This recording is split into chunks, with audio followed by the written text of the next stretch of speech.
2 Kings 23:31 through 25:30. Jehoahaz was 23 years old when he became king, and he reigned 3 months in Jerusalem.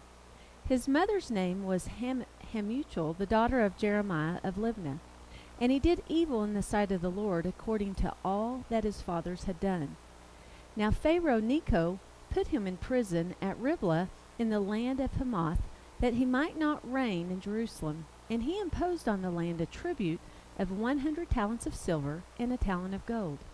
And then Pharaoh Necho made Elam, the son of Josiah, king in place of his father Josiah, and changed his name to Jehoiakim. And Pharaoh took Jehoahaz and went to Egypt, and he died there. So Jehoiakim gave the silver and gold to Pharaoh, but he taxed the land to give money according to the command of Pharaoh.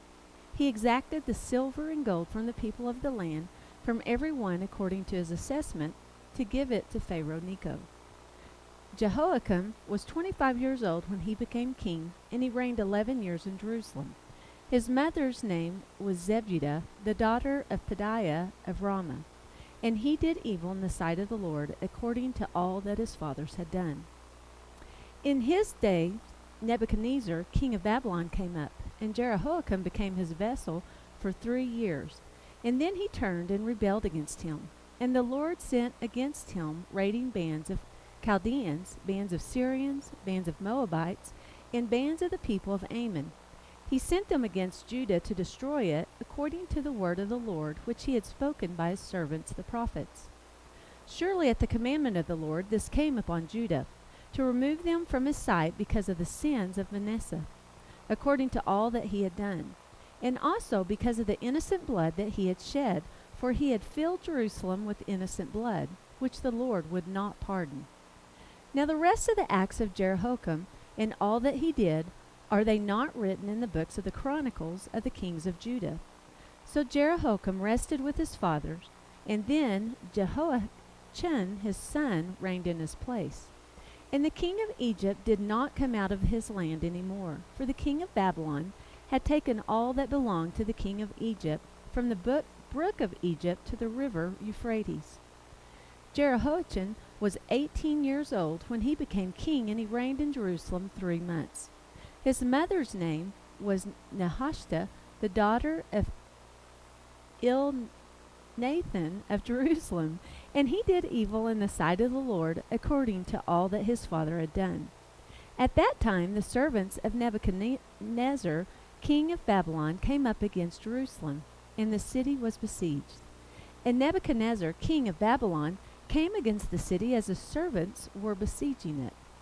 And then Jehoiachin, king of Judah, his mother, his servants, his princes, and his officers went out to the king of Babylon. And the king of Babylon, in the 8th year of his reign, took him prisoner. And he carried him out from there all the treasures of the house of the Lord, and the treasures of the king's house. And he cut in pieces all the articles of gold which Solomon king of Israel had made in the temple of the Lord, and as the Lord had said. Also he carried into captivity all of Jerusalem, all of the captains and all of the mighty men of valor, 10,000 captives, and all the craftsmen and smiths. None remained except the poorest people of the land.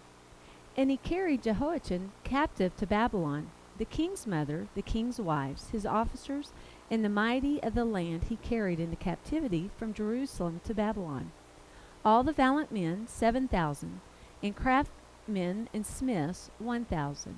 All who were strong and fit for war, these the king of Babylon brought captive to Babylon. Then the king of Babylon made Mattanai, Jehoiachin's uncle, king in his place, and changed his name to Zedekiah. Zedekiah was 21 years old when he became king, and he reigned 11 years in Jerusalem. His mother's name was Hamutal, the daughter of Jeremiah of Libnah. He also did evil in the sight of the Lord, according to all that Jehoiakim had done. For because of the anger of the Lord, this happened in Jerusalem and Judah, that he finally cast them out from his presence. And then Zedekiah rebelled against the king of Babylon. Now it came to pass in the 9th year of his reign, in the 10th month, on the 10th day of the month, that Nebuchadnezzar, king of Babylon, and all his army, came against Jerusalem and encamped against it. And they built a siege wall against it all around. So the city was besieged until the 11th year of King Zedekiah. On the 9th day of the 4th month, the famine had become so severe in the city that there was no food for the people of the land. And then the city wall was broken through, and all the men of war fled by night by way of the gate between two walls, which was by the king's garden, even though the Chaldeans were still encamped all around against the city. And the king went by the way of the plain. But the army of the Chaldeans pursued the king, and they overtook him in the plains of Jericho. All his army was scattered from him. So they took the king and brought him up to the king of Babylon at Riblah, and they pronounced judgment on him. And then they killed the sons of Zedekiah before his eyes, put out the eyes of Zedekiah, bound him with bronze fetters, and took him to Babylon. And in the 5th month, on the 7th day of the month, which was the 19th year of Nebuchadnezzar, king of Babylon, Nebuzaradan, the captain of the guard, the servant of the king of Babylon, came to Jerusalem. He burned the house of the Lord and the king's house. All the houses of Jerusalem, that is, all the houses of great, he burned with fire. And all the army of the Chaldeans who were with the captain of the guard broke down the walls of Jerusalem all around. Then Nebuzaradan, the captain of the guard, carried away captive the rest of the people who remained in the city, and the defectors who had deserted to the king of Babylon with the rest of the multitude. But the captain of the guard left some of the poor of the land as vine dressers and farmers. The bronze pillars that were in the house of the Lord, and the carts and the bronze sea that were in the house of the Lord, the Chaldeans broke into pieces and carried their bronze to Babylon. They also took away the pots, the shovels, the trimmers, the spoons, and all the bronze utensils with which the priests ministered. The fire pans and the basins, the things of solid gold and solid silver, the captain of the guard took away. The 2 pillars, 1 sea, and the carts, which Solomon had made for the house of the Lord, the bronze of these articles was beyond a measure. The height of 1 pillar was 18 cubits, and the capital of it on it was of bronze. The height of the capital was 3 cubits, and the network and the pomegranates all around the capital were all of bronze. The 2nd pillar was the same, with a network, and the captain of the guard took Sarai, the chief priest, Zephaniah, the 2nd priest, and the 3 doorkeepers. He also took out of the city an officer who had charge of the men of war. 5 men of the king's closest associates who were found in the city, the chief recruiting officer of the army who mustered the people of the land, and 60 men of the people of the land who were found in the city. So Zebuzaradan, the captain of the guard, took these and brought them to the king of Babylon at Riblah. Then the king of Babylon struck them and put them to death at Riblah in the land of Hamath. Thus Judah was carried away captive from its own land. And then he made Gildaliah, the son of Ahikam, the son of Zephan, governor over the people who remained in the land of Judah, whom Nebuchadnezzar, king of Babylon, had left. Now when all the captains of the armies, they and their men, heard that the king of Babylon had made Gedaliah governor, they came to Gedaliah at Mizpah. Ishmael, the son of Nethiah, Johanna, the son of Karai, Sarai, the son of Timoth, the Nephalite, and Zenaeth, the son of the Malachite, they and their men. And Gedaliah took an oath before them and their men, and said to them, Do not be afraid of the servants of the Chaldeans. Dwell in the land and serve the king of Babylon, and it shall be well with you. But it happened in the 7th month that Ishmael, the son of Nethiah, the son of Elishma, the royal family, came with 10 men and struck and killed Gedaliah, the Jews as well as the Chaldeans who were with him at Mizpah. And all the people, small and great, and the captains of the army arose and went to Egypt, for they were afraid of the Chaldeans. Now it came to pass in the 37th year of the captivity of Jehoiachin, king of Judah, in the 12th month, and on the 27th day of the month, that the evil Merodach, king of Babylon, in the year that he began to reign, released Jehoiachin, king of Judah, from prison. He spoke kindly to him, and he gave him a more prominent seat than those of the kings who were with him in Babylon. So Jehoiachin changed from his prison garments, and he ate bread regularly before the king all the days of his life. And as for his provisions, there was a regular ration given him by the king, a portion for each day, all the days of his life.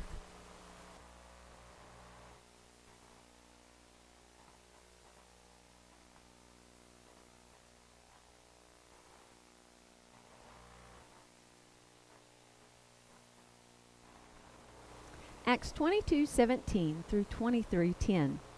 Now it happened when I returned to Jerusalem, and when I was praying in the temple, that I was in a trance, and saw him saying to me, Make haste and get out of Jerusalem quickly, for they will not receive your testimony concerning me. So I said, Lord, they know that in every synagogue I'm in prison and beat those who believe on you. And when the blood of your martyr Stephen was shed, I also was standing by, consenting to his death and guarding the clothes of those who were killing him. Then he said to me, Depart, for I will send you far from here to the Gentiles. And they listened to him until this word, and then they raised their voices and said, Away with such a fellow from the earth, for he is not fit to live. Then, as they carried out and tore off their clothes and threw dust into the air, the commander ordered him to be brought into the barracks, and said that he should be examined under scourging, so that he might know why they shouted so against him. And as they bound him with thongs, Paul said to the centurion who stood by, Is it lawful for you to scourge a man who is Roman and uncondemned? When the centurion heard that, he went and told the commander, saying, Take care what you do, for this man is a Roman. Then the commander came and said to him, Tell me, are you a Roman? He said, Yes. The commander answered, With a large sum I obtained this citizenship. And Paul said, But I was born a citizen. Then immediately those who were about to examine him withdrew from him.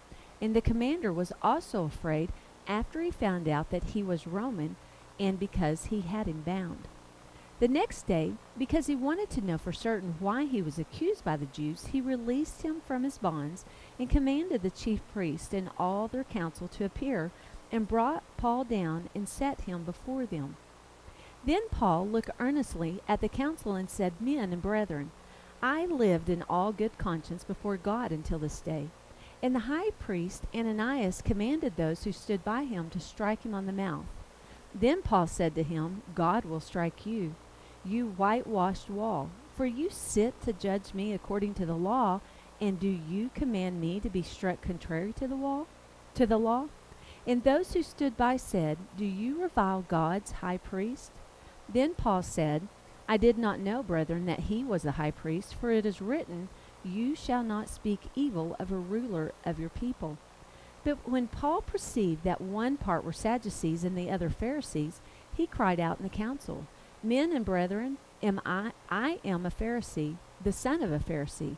Concerning the hope and resurrection of the dead I am being judged. And when he had said this, a dissension arose between the Pharisees and the Sadducees, and the assembly was divided. For Sadducees say that there is no resurrection, and no angel or spirit, but the Pharisees confess both. Then there arose a loud outcry, and the scribes of the Pharisees' party arose and protested, saying, We find no evil in this man, but if a spirit or an angel has spoken to him, let us not fight against God. Now, when there arose a great dissension, the commander, fearing lest Paul might be pulled to pieces by them, commanded the soldiers to go down and take him by force from among them, and bring him into the barracks.